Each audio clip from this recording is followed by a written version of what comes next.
Ladies, my fellow mommies, we are always so busy, on the go, kids screaming in the back seat, sleeping babies. I have the ultimate hack for you. Welcome to the Stay Fit Mom Podcast with Krista and Tracy, your go-to girls for health, fitness, and keeping it real in mom life. If you can't seem to get in a good groove with your nutrition and exercise program, this is for you. We've coached thousands of women using macros for over 8 years, and I'm well known around here for my 5-day meal prep videos. What does a macro balanced meal look like? Hit subscribe to the Stay Fit Mom Podcast and join us for a fun, meaningful journey toward a healthier, happier you. You got this, Mom. Welcome to another episode of Stay Fit Mom Podcast. I have had the luxury of interviewing coaches this season, and today we are in for a big treat because we are interviewing our head coach at Stay Fit Mom. We have a head coach position, and that is filled by the wonderful Coach Laura. Welcome to the show, Laura. Thank you. Today's episode is going to be titled Not Just Numbers, Coaching the Person, Not the Plan. And when I was thinking about this episode, I was just thinking how you specifically, Laura, model what I think Stay Fit Mom is all about in terms of the community, valuing the client, and just wanting the best for our staff, for the people that come into our care. And yeah, we're just going to get into it. Okay. Well, thank you. That means a lot. So, Laura, tell us about who you are as a person, your family, married, hobbies. Who are you? So I'm married. We are celebrating our 25th anniversary in June. I got married really young. We started our family when I was in my 20s, and now we have 5 kids from 21 down to a 2-year-old toddler. We have 3 girls and 2 boys. They all just had birthdays, half of them. So they're 21, 29, 7, and then the 2-year-old. And they're amazing. We're an Army family. So we move for the past 8 years. We've moved every 2 years. Sometimes we get a little longer, but that seems to have been the average over the past decade. We're feeling a little weary, but yeah, we do the Army life. And I just try to make home wherever we end up planted. And I enjoy working out. I like homemaking, cooking, staying busy. So many things that you said in there that I just admire about you, Laura. First of all, 25 years married. That's incredible. That's amazing. Military family, moving all the time. Do you have an end in sight of that or not really? We're waiting for his retirement packet to be approved. He actually just put in the paperwork. So probably in 18 months-ish, we'll be retired and done with the Army, which is weird. So we're just waiting for approval on that. And yeah, so we get to pick what's next. Yeah, you get to pick where you're going to live. Do you have a short list or not ready for that? I don't know. South Carolina is not a bad state. That's where we are currently. They're really good to veterans here. I like the climate. I'm not a winter weather person. There's potential for being closer to the water, which I always love being close to the water. It's overwhelming to think about where do you want to go if nobody tells you where? Yeah. So that, along with the fact that you have such a range of parenting skills at your helm, you've got a grandbaby. Laura, you're Stay Fit grandma. Yeah. And you're an adoptive mom. Yeah. So when we were going through our adoption, I remember almost simultaneously, we were going through this at the same time, Laura, and this is not what we're going to talk about, but I just think it's such a cool story of how you started down that path of fostering. You want to just say a few words about that? Yeah. So our last duty station before South Carolina was in Texas. And when we got there, we were just hit in the face with just the need for foster families in that local area. And it just felt like that was what God was saying, hey, this is what you're supposed to do while you're here. And so I told CJ, I think we're supposed to foster. And he was like, yeah, I don't know. And I'm like, I just really feel like God's saying, here, I've showed you this need. What are you going to do about it? And that's the answer. I stay at home with the kids right now. That's what you're supposed to be doing. And so we did. We got licensed. It took about 6 to 9 months to get licensed. Our youngest were 5 and 7, 4 and 6, somewhere around there. And we knew we wanted infants just because that would fit well with the family dynamic currently. And they said, okay, you'll probably wait a little while because infants are not as big of a need. But within about 2 weeks of getting licensed, we got a call and they placed this little 4-week-old baby boy in our home. And then he ended up needing a forever home, and we adopted him right before we left Texas. That was our foster experience. So wild, but it was very cool for me to walk that with you, just because once you enter into that world, it's like you don't see a whole section of the world at all. And then all of a sudden you're unblinded to it. I remember you telling me, didn't you guys move into an area, a neighborhood where there was like a group home and it was overfilled, right? They didn't have Yeah, that it part was of a group home our house was on the corner of the street, and on the other corner of the street was this home with teen girls. I think there were anywhere from 8 to 10 teenage girls who couldn't be placed in homes for various reasons. And they were all living through private foster care in a group home situation. And it was not an ideal situation. Yeah. So it's like you live your whole life, not really. I knew that there were issues over there, but I was like, oh, it's not I don't know. You don't think about it. If you don't know what you're looking for and haven't experienced it, you're not aware, but there's it's heartbreaking. The need out there that you're passed by every day and you don't even realize it. Yeah. I always say you really step into the brokenness. You're living on the outside what looks like a very healthy life. You've been married for 25 years. Your kids are out of the house, some of them, and then you're just willingly stepping into a very hard thing. Anyway, I just feel connected to you in that way, Laura, because it is such a special call on your life, I think. And when you're obedient to just doing the hard, and it is hard. We both know it's hard. Yes, it was neat timing for both of us, for our families to be in different ways, but in very much the same situation, just having that, oh, wow, look at what God is doing with our family right now. Yeah. Okay. I just think your life story is so cool, Laura. Maybe you should write a book one day of just all your adventures. I don't know very many that are moms to a 2-year-old and grandmas, other than Father of the Bride. That's in there. But that's such a special part of your story. So to go ahead and tell us what brought you to Stay Fit Mom. I don't know if I've ever told you this. You've heard of Noonday Collection, their fair trade jewelry. Yeah. So I was an ambassador for Noonday Collection way back in 2015. And we have at the time, we had a very thriving Facebook community just for the Noonday ambassadors. It was an off-topic group where we were encouraging and shared things. And so it was always a great place to have a discussion about anything, really. And then after I had Evie May, I was struggling with those last 20 pounds. After having a baby, I was 35. My body wasn't the same as when I had been having babies in my 20s. It didn't respond to all my previous tricks and all the things I used to do just because it would work because I was young.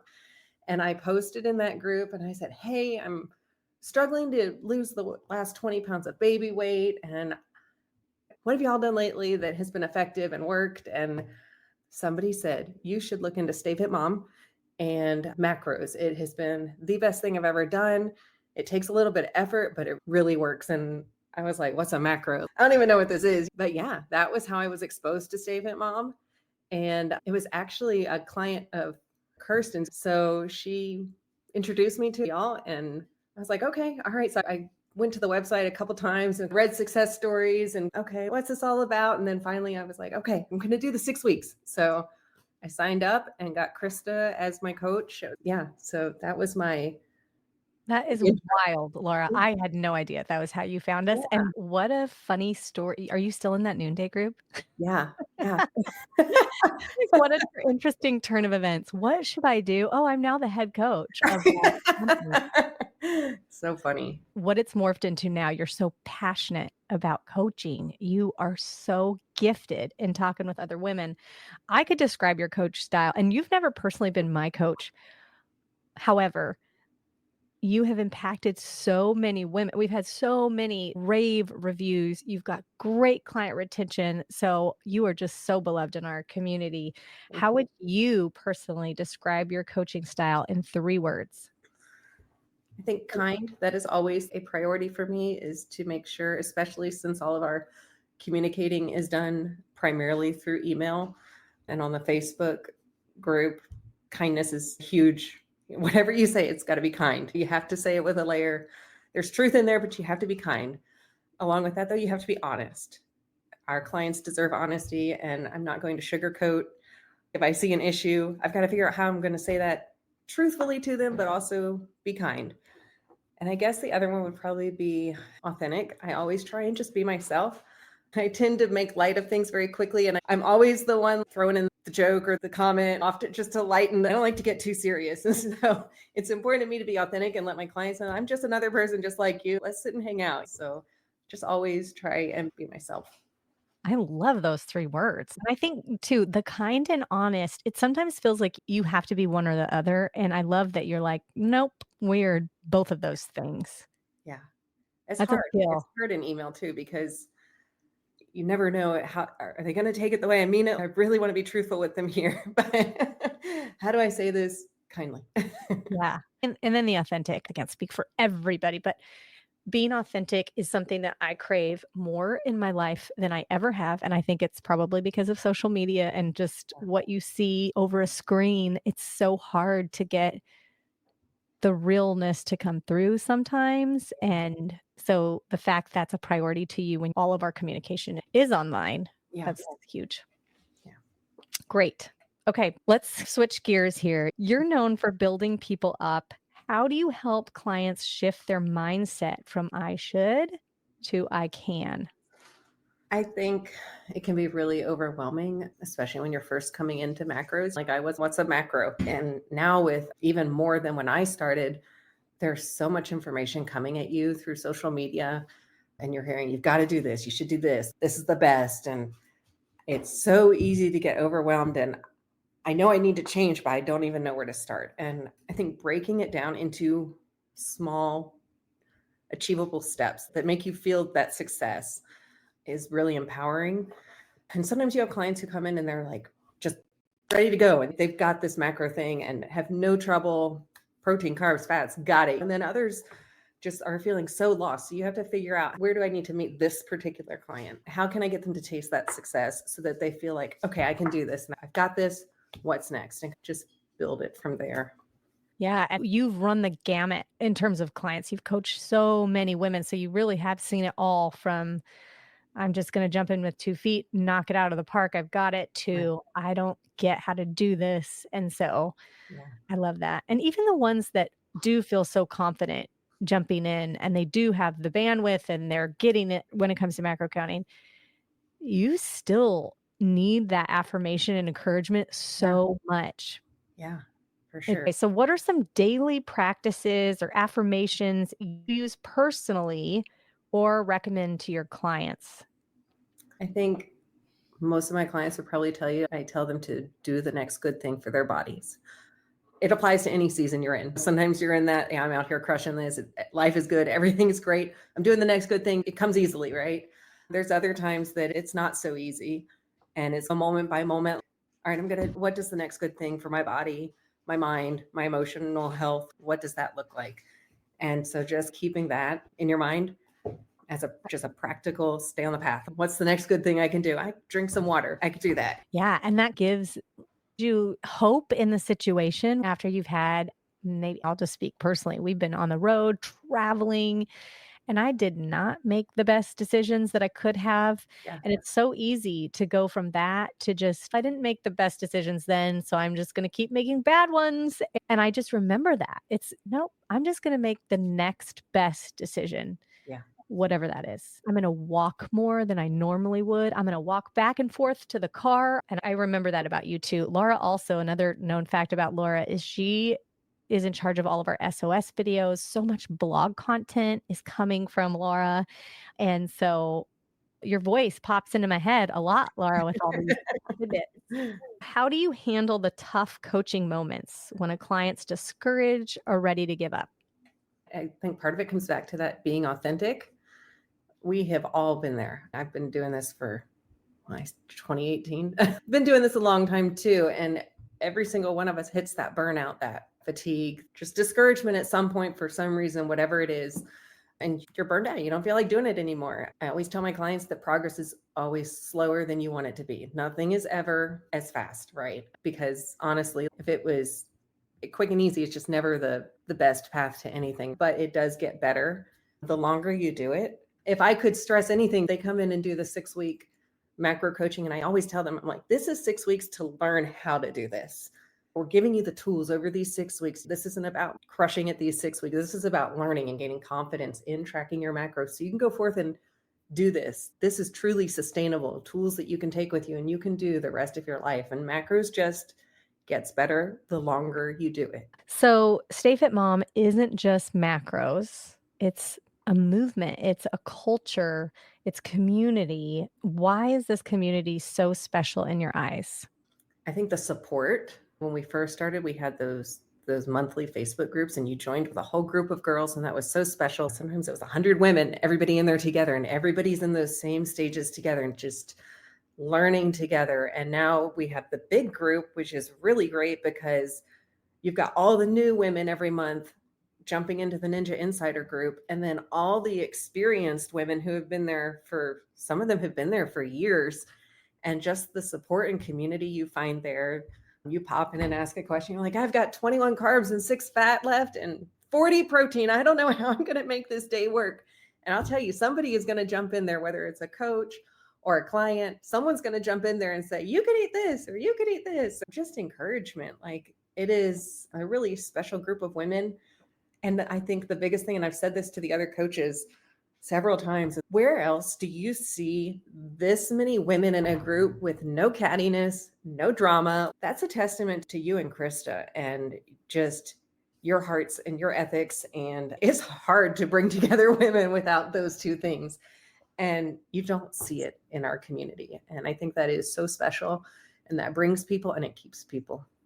That's awesome. Thanks for saying that, Laura. I just think about being in the weeds with somebody. I just keep thinking of that phrase when you're in the weeds with people that are going through what you're going through. It's like we're connected through adoption. We're in the weeds together. You're connected in terms of macro counting, being so vigilant with your nutrition. It's not the norm to see people being this vigilant with their nutrition when you walk out the door. And it's hard to find people that are fighting for betterment of themselves and in a way that is supportive. I feel like, especially with the new people, it can be overwhelming to come into a group and just be at the beginning and you don't know what you don't know. You can be intimidated to ask a question and just always just be encouraging and stay positive with them that there's no dumb question. There's no question you can ask that we didn't ask ourselves or hasn't already been asked. It's a safe place. If you'll go through and read comments on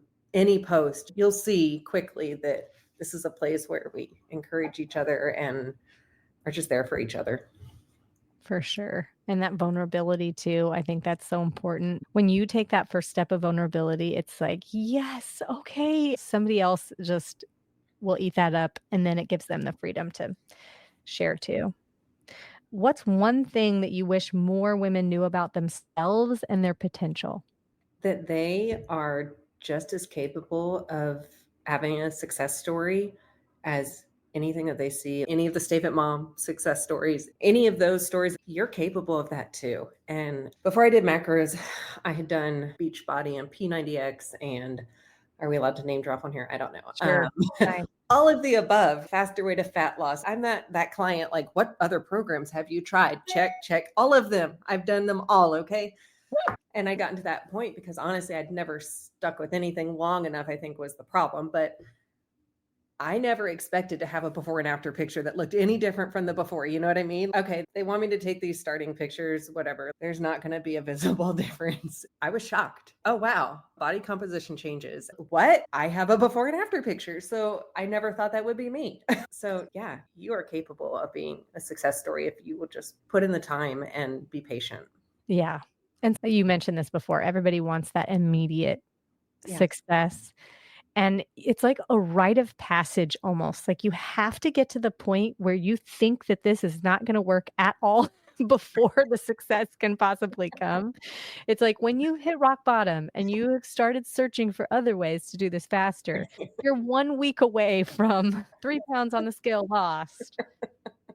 What do you love most about working with women in this space? I think building that relationship.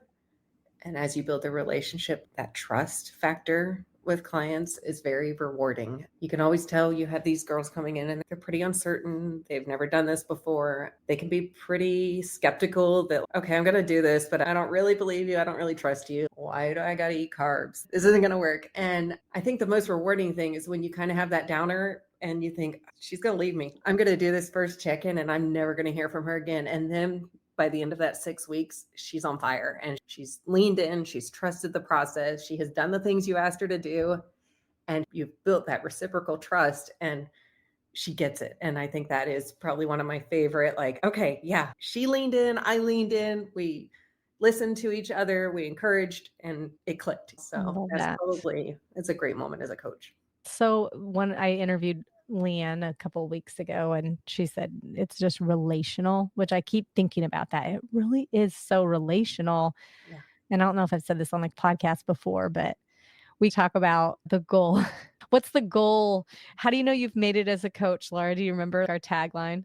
Yeah, I get a Christmas card. If you get a Christmas card from your client, it means I've done it. I've gotten in.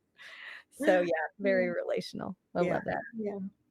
What's something people don't see behind the scenes of coaching? You might have to edit this out, but I'm authentic.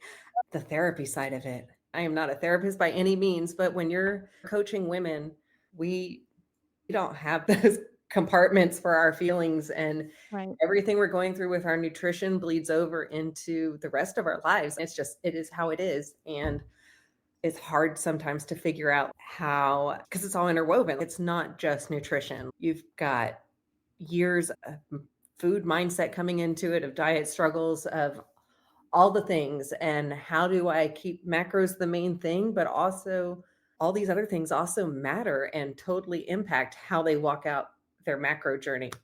And so just figuring out, how does this client need to be encouraged today, and validating and acknowledging where they are in their lives. I've had wives who have trying to take care of their health while they're also walking their spouse through a horrible medical diagnosis or sick kids, all the different stages. And macros absolutely matters, but so does caring for their emotions and their hearts where they are in this season. So trying to balance that and just see your client as a whole person and not just somebody who needs to eat some protein, carbs, and fats with every meal and snack. It's a lot to carry as a coach, for sure. And it is a form of therapy. We're not therapists.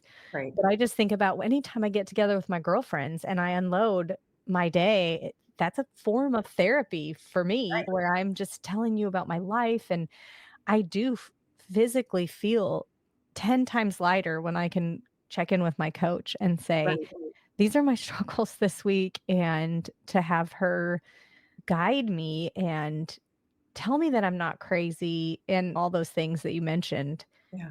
It's big work, Laura, that you are doing. And to be honest, so I have re-entered myself into the coaching sphere while we've launched our new program. And I am like, I've missed it. I've missed it because we're on a whole nother level of social media and marketing and content production. And there is not nearly the reward side of the relational piece. And just jumping back into the client's life, I'm like, oh, I have missed this so much, watching somebody grasp it. And then, all the things that you get to see them walk through while they're also doing this thing. Right. So special. Yeah. What do you think is the biggest mindset block in clients, and how do you help them overcome it? It's got to be the scale. The scale. It sounds so cliche, but it is. As women, I was talking to my 20-year-old daughter the other day, and I was telling her, I said, I feel like she's had more exposure to strength training, and it's come so far, even in the past 5 years, strength training for women and their exposure to weights in the gym and encouragement in that area from other women and on social media. But 20 years ago when I was having kids, it was cardio and it was all about that scale. And if you want to weigh less, and that scale gets all of us so hung up. I still get every now and then, like, I know better, and it still can suck you in. I always tell my clients, I want you to view that scale as data points. All the data is great for biofeedback for me as a coach and for you, but man, just look at it as data points for trends and just acknowledge it and move on. It doesn't dictate your behavior for the day based on what it says. Who cares? And that is just a hard mindset to overcome. I remember doing that growing up. If I would weigh every day and if the scale was up, I would change my diet. And if the scale was down, I would change my diet. Yeah, exactly. Regardless of what this little piece of equipment or this little data point is saying, your plan isn't changing. Yeah. But also so freeing once you can let go of that and just time. Yeah. You just need that time. Yeah. Okay, so I love this part. Tell us a story about a client who deeply impacted you. I was thinking about this question, and the first one that came to my mind, she was our client spotlight back in, maybe it was January, February, Miss Barbara. And she came to me last summer, June, right after the Bikini Bod Challenge. I think she got a custom count maybe and joined the Bikini Bod Challenge and got started on her journey. And then she signed up for one-to-one coaching. She's in her 60s. She's a retired school teacher. She loves to watch movies and quilt. And she came in and she's like, my goals are I'm working out now and I want to stay off any prescription meds as I get older and get stronger. And I want to lose, I think, 70 pounds. And she'd already lost some, but she had 70 more to go. And I was like, okay, all right. This woman latched on and just hit her macros day in, day out, got her workouts in. This is someone who wants to watch movies and quilt, but she gets up with no excuses and gets to the gym. And she's just making it happen. And along the way, her husband joins in. She's got him hiking with her now. It was just that more is caught than taught thing. And he was just watching her and seeing her success and was like, I want some of that too. And at last week's check-in, she was like 2 pounds away from hitting her 70-pound goal. Oh my gosh. And she's just been incredible. She had a neighbor, she told me about a month ago, a neighbor asked her if she was on that special medicine for weight loss. And it just made me laugh. I was like, you've arrived when someone thinks we're on a What thought are you GLP-1. thinking? Yeah. But she's just been amazing. She has just not been afraid to put in the work and trust the process. And she keeps telling me, I can't believe I get to eat all this food. And it's just, Oh. it's great. So That is the best. I love those client stories too. And I just think it is always the client doing the work. We are not magicians, but I do stop and think we just impacted the rest of her life, 70 pounds. And she's learned the skills that she needs, habits that have been formed. That's so special. That's so impactful. and when you see it trickling down to their families, that's exciting. You're changing more than just that person's mindset. They're carrying it forward. And Yeah. That's the stuff that really matters. Yeah. Okay. So now we're going to do some rapid fire. This Okay. is just tell me the first thing that pops into your mind. Best pre-logged meal of all time. Taco bowls. I love a taco bowl. I can pull those bowls of whatever it is in the fridge and build a bowl. That's So my favorite. macro friendly. I love tacos too because you really can Yeah. make a balanced meal out of a taco bowl no matter how you swing it. Yeah. Love it. Okay. Go-to snack that hits protein and fiber. It's got to be Greek yogurt and berries. I Perfect. just love it. And if I'm really slacking on my protein, I need a boost. You stir in some protein powder into that Greek yogurt. Perfect. Even better. Common macro mistake. Getting behind on your protein. There's no way to make up for missed protein earlier in the day at 4 p.m. Good one. And the other thing is, I feel like protein is such a buzzword now on the internet. Just eat your protein, just eat your protein. But I feel like people don't really know what that means until you've actually tracked it. I eat chicken here and there. Or just because it says it has protein in it. Oh, yeah, it's got 10 grams of protein, but it's also got 18 grams of fat. Exactly. Not a protein source. Okay.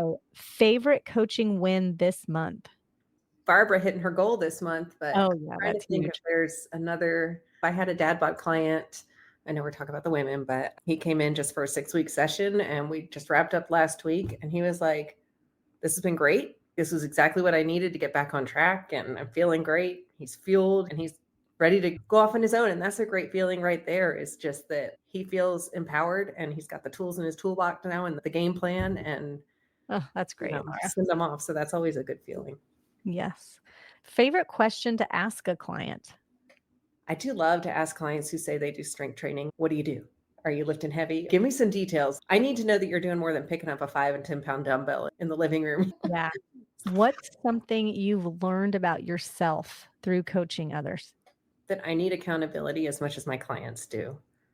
You can know all the facts and how to get there and print out your own roadmap, but it is not the same as when you're accountable to somebody and you know that person is waiting to hear from you. How was your week? How are things going? It's just really hard to stay motivated on your own, even when you're a coach. So just learning for myself that I am a person who always needs to be accountable to somebody else in every area of my life. Same, Laura. Same. Has being a coach changed the way you approach your own nutrition, fitness, or habits? Yeah, everything I do is obviously I do it for my own goals, but I also do it as an experience so that I can learn along the way. And how is this going to help me coach others better? Keeping an open mind to try new things, just so I can better appreciate where my clients are coming from. I say try other things, but that does not include Atkins or keto or any of that stuff. I will not ever be a low carb person, but just, yeah, be open to trying new foods and new types of fitness. And yeah, everything's an experience that you can grow from. So, what are you working on personally right now? Health, mindset, goals? When we moved here last year, I did CrossFit in Texas. And when we moved here, there's not a close by CrossFit gym. And CrossFit gyms are not known for having great childcare. And I have a very busy toddler. And so I decided I was going to need to work out of my garage for the time being. And let me just say, CrossFit by yourself is a very lonely experience. There's a reason people go to a box to do that, because you need other people to CrossFit. And so I tried that for a while, and then I just realized I need to pour into some strength training. And I've just been really focused on dedicated strength training. And that's been a new challenge because I like to run. That's what I do. If I pick my workout for the day, I'll just go for a run. Strength training is a hard thing for me to do by myself, but it's so important, especially in our 40s and perimenopause, when we're starting to see that decrease in muscle mass. And if I'm not challenging those muscles, I'm about to start losing them. And last fall, I ordered our cat litter on Amazon. It comes in a 40-pound box, and UPS delivered it 2 doors down to our neighbor's house. And the neighbor came down. She's a little older than me, probably late 40s, early 50s. And she came down and said, "Hey, the UPS guy brought some boxes, and I think it brought some cat litter." And I was like, "Oh, okay, no problem." And she goes, "I can't carry it. It's too heavy. I'll have my husband bring it down when he gets home." And I was like, "I'll come get it." And so I went down and got it. But it was just so eye-opening to me that there's this woman, we're not far off age-wise, and she can't carry a 40-pound box of cat litter. And I'm not saying 40 is super light, but it's not extreme. I don't want to, I've got grandbabies to be healthy for. I've got a 2-year-old. I don't want to see myself in 8 years unable to pick up a 40-pound box of cat litter. So just that was very motivating to me to keep getting stronger, and that it's really not about the scale. It's about aging well and into my 50s, just building stronger for later. Love that. What's one piece of advice you give often, but still need to hear yourself? If it was easy, everyone would do it. I was out in the garage last week and doing my stupid strength training workout by myself, and I just had a moment. Lifting big weights brings out big feelings. It just does. And if I'm PMSing or whatever, they're coming. And I just, I had a moment where I broke down. I just had tears going down my face. And my daughter walked out. She's like, "What's wrong?" And I'm like, "I'm just tired of doing hard things by myself." And so, yeah, but if it was easy, everybody would do it and it wouldn't be a challenge. So sometimes things are hard and there's just no way around it. But you're always in that season for a reason, and you can still grow and keep challenging yourself. Just because it's hard doesn't mean you get to quit. So. Oh, gives me a little bit of peace, Laura, because there's a lot of days where I'm crying about how hard life is. It is just hard. And there is something to be said about that resiliency we're building, Laura. We're building resiliency, and it is so good for you. Yeah. What would you say to a woman listening who feels overwhelmed by her health journey? Just start. Get a coach, make an investment in yourself. I think it feels very selfish sometimes as a woman, as a wife, as a mom, to make that investment into yourself. There's so many other ways I should be spending my time and spending my resources. And there's so many other people I need to be taking care of, but you've got to fill your own cup so that you can lead from that overflow, and just be faithful in making those small changes over time. Because it does add up. It's putting money into a savings account, right? It doesn't start big, but those small investments over time gets better the longer you do it. So just make those small changes right where you're at, invest in yourself, and just watch it compound. I might have to pull that and quote you, Laura, because that was so good. That was so well said. How do you define success, not just with macros, but in life? Am I loving well? Am I loving the people that God has, like my family, my clients, my friendships? That's what really matters, right? Is loving the people. Am I doing that well? And there's always room for improvement, but if I can look and be like, okay, all right, I'm doing my best to love people well, where they're at, where I'm at in the season we're in together, that feels like growth and success along the way. It's a great litmus test. And then I'm going to just real quick, we're going to rapid fire these as well. These are our segments. What's cooking in your house this week, Laura? Oh gosh, tacos. Honestly, we're probably going to do some tacos. Tacos are great. But I Tacos. do love any of Krista's orzo dishes make me feel like such a chef. I don't know if you've made them. There's just something about, oh, I'm reducing my broth and I'm stirring in my orzo. And it's just, I feel like Rachel Ray. So I love her, especially the sun-dried chicken orzo dish. Everybody in the family, I actually sub in pork loin because CJ is allergic to poultry. And so I sub in pork loin because it's pretty similar macro-wise, but everyone in the family loves any of the orzo dishes. So I'm glad you said that because I don't even make the orzo ones, but you're motivating me, Laura. yes, it's a good one. They take a little bit of time, but they're delicious. Awesome. Okay, hot mess moment. Each week we share a mess from our life. Do you got anything? Oh my gosh, yeah. So we have a little 17-pound golden doodle.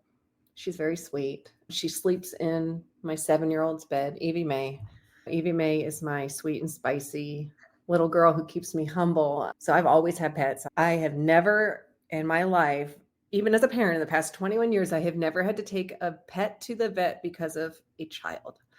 But last week, CJ was gone out of town, of course, and I was reading to the kids and the dog jumped up on the couch and I had seen a piece of tail fur laying on the floor earlier and I was like, that's weird. Did someone get a pair of scissors and cut a chunk of the dog's tail? I'll have to check that out later. Mental note. She jumped up next to me and I looked at her tail and she had a ponytail twisted around her tail super tight. Oh. And this was the evening and I called Evie May and I said, did you put this ponytail on the dog? And she, I don't know what happened. Eventually, yes, she put the ponytail on the dog the night before.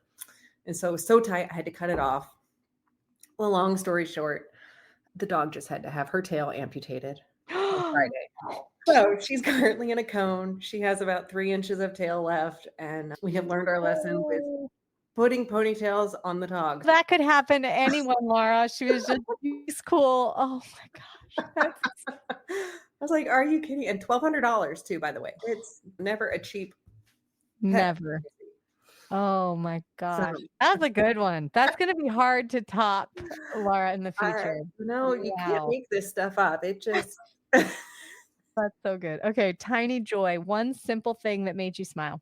So on Sunday afternoons, we do family lunch or dinner, one or the other. And our oldest, with our grandbaby, she lives in town, but she doesn't live with us. And so if she's not working, she comes over after church. We all go to church together and she'll come home for lunch afterwards. And I'm at my dining room table now, and I was sitting on this side of the table and I just looked across my table and I had all 3 of my girls were just stair-stepped right next to each other. And I just smiled and they're like, what are you smiling at? And I was like, I have all my girls right there, right in order. It just made my heart happy to see. As your kids get older, you're not guaranteed. You feel like when you're in those younger years, they're never going to be out of my house. And then they start to leave here and there. And you don't know when you're going to have them all together. And it's just always sweet. Oh, that is so sweet. Makes me think of your success too. What's your definition of success? And just loving your people well and having them back in your home is an example of that. Yeah, they want to come back. That's a good thing. That's incredible. Okay, the last time. So every episode we share the last time of something. Let's hear the last trip you went on. Over spring break, we went to the city of Greenville here in South Carolina. It's about 2 hours away. Just to check it out. It's one of the places we're thinking about for retirement. And so we took the kids there for spring break and just explored the city a little bit. Toddlers and road trips are still not fun. We're pretty limited on our trips, but 2 hours we can do that. So keep it small. That's fun. Were you impressed with Greenville? I love it. It's got the small town feel, but you still have all of the larger conveniences like a good airport and a Costco, and it's beautiful. It's so green. I'm not sure if that's why they named it Greenville, but it's beautiful. It's near the mountains. Oh. Yeah, we really liked it. So How exciting. A whole new phase for you. Laura, you are weird. close. It's so weird. So wild. Yeah. And your youngest is going to grow up thinking that this is normal to just live I in one spot. He's going to get a whole different childhood. Yeah. Yeah. Wow. This has been lovely. Every time I interview one of the coaches, I'm like, why aren't we getting coffee? And just, will you get coffee? I'll get a coffee and we'll just do a podcast episode together. For real. So For fun. real. Yeah. I really enjoyed it. Thank you, Laura. Yeah, absolutely. Thanks. And we will catch you on the next episode. We appreciate you tuning in to the Stay Fit Mom podcast. If you enjoyed today's episode, don't forget to subscribe and leave a review. Connect with us on social media and head to stayfitmom.com for more resources and tips. You've got this. See you next time.